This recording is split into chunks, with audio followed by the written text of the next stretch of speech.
नमस्कार, प्रियंकाज किचनमध्ये तुम्हा सर्वांचं स्वागत आहे।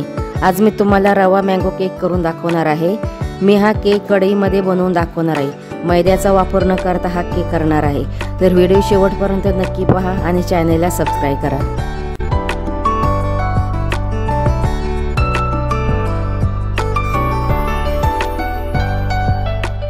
आज मी तुम्हाला मँगो रवा केक करून दाखवणार आहे। तर इथे मी 1 वाटी रवा बारीक रवा घेतलेला आहे। हा रवा मी मिक्सरला बारीक करून घेणार आहे। आणि केक बनवताना शक्यतो बारीक रवाच घ्यायचा, म्हणजे पटकन तो मिक्सरला बारीक होणार। हा बघा, रवा मी मिक्सरला एकदम बारीक अशी पावडर करून घेतलेली आहे। एका बाउलमध्ये मी ओतून घेते। तर इथे मी हापूस आंबा घेतलेला आहे आणि तो आंबा मी आता कापून घेते। आंब्यावरची अशी साल काढून घ्यायची, म्हणजे त्याचा पल्प आपल्याला व्यवस्थित काढता येणार। किंवा तुम्ही सुरीने सुद्धा याच्या आंब्याच्या फोड्या करू शकता। आंबा मी सोलून घेतलेला आहे, आता तो मी कापून घेते। अशा पद्धतीने कापून घ्यायचा। तुम्हाला जसं सोयीस्कर वाटेल तसं तुम्ही आंबा कापू शकता।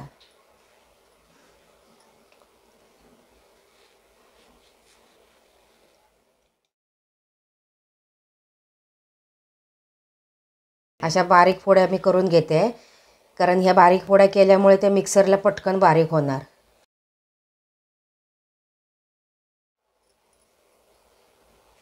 हे पहा, आता छानपैकी फोड्या बारीक झालेल्या आहेत।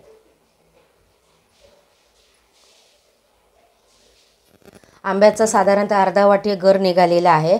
आता त्याच्यामध्ये मी पाव वाटी साखर टाकून घेते आणि मी हे मिक्सरला बारीक करून घेते। आंब्याचा पल्प एकदम मी बारीक असा वाटून घेतलेला आहे। हे पहा, एकदम मस्तपैकी झालेला आहे। आता मी हा जो पल्प आहे तो या रव्यामध्ये मी टाकून घेते।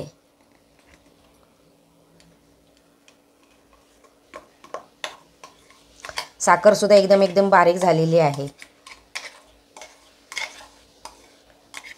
आता मी हे सर्व मिश्रण मिक्स करून घेते।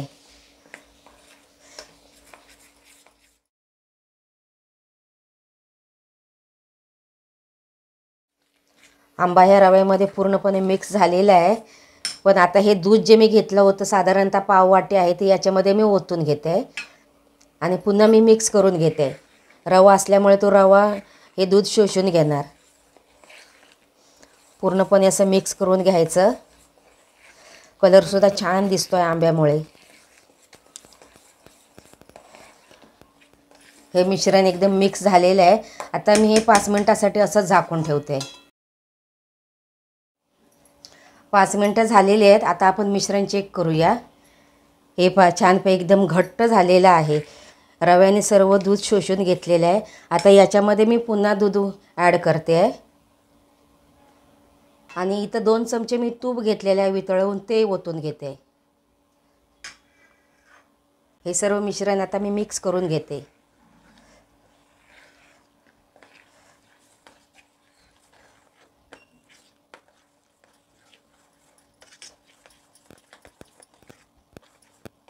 अजून मी थोडंसं दूध ओतून घेते।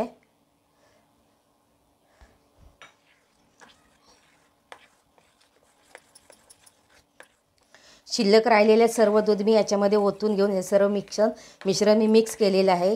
साधारणतः अर्धी वाटी मला दूध लागलेलं आहे हे सर्व मिक्स करण्यासाठी। इथं मी बेकिंग पावडर घेतलेली आहे, ती ओतून घेते आणि चिमूटभर बेकिंग सोडा आहे तो सुद्धा टाकून घेते आणि हे सर्व मी मिश्रण मिक्स करून घेते।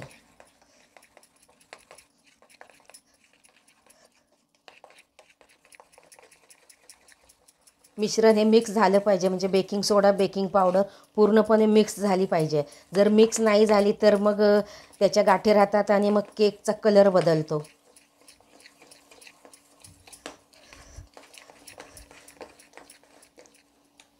छानपैकी मिक्स झालेलं आहे। केकचं मिश्रण पूर्णपणे मिक्स झालेलं आहे। आता मी हे मिश्रण एका डब्यामध्ये किंवा केक टिनमध्ये ओतून घेते। त्या केक टिन मी ग्रीस करून घेतलेलं आहे, त्याच्यावर मी पेपर ठेवून घेतलेला आहे। हे सर्व याच्यामध्ये मी ओतून घेते।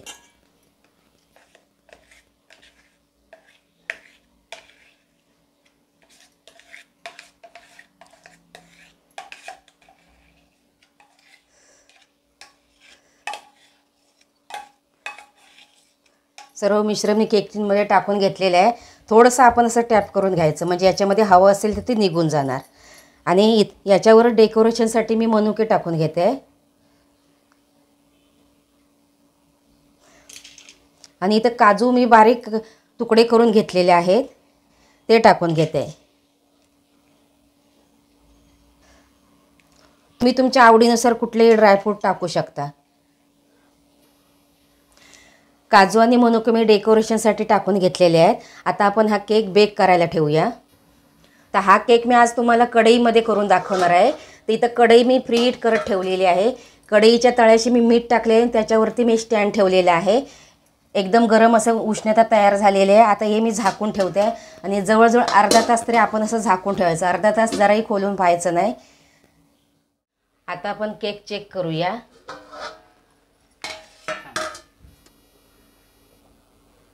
हे पहा, सुरे एकदम क्लीन निघाली आहे, म्हणजे आपला केक तयार झालेला आहे. आता हा केक मी थंड करून घेते आणि त्यानंतर मी तुम्हाला कट करून दाखवते. केक थंड झाल्याशिवाय अजिबात कापायचा नाही. मँगो केक खायला तयार आहे. आता मी तो कापून घेते.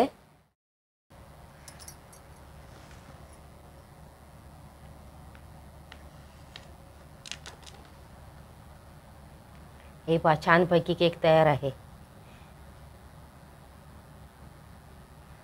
एकदम सोप्या पद्धतीमध्ये मी तुम्हाला दाखवलेलं आहे. मी तो ओव्हनचा वापर केलेला नाही ना, अंड्याचा वापर केलेला आहे, किंवा मी मैद्याचा सुद्धा वापर केलेला नाही आहे. मी बनवलेला हा मँगो केक तुम्हाला कसा वाटला हे तुम्ही मला कमेंट बॉक्समध्ये सांगा. माझ्या व्हिडिओला लाईक करा आणि चॅनलला सबस्क्राईब करा.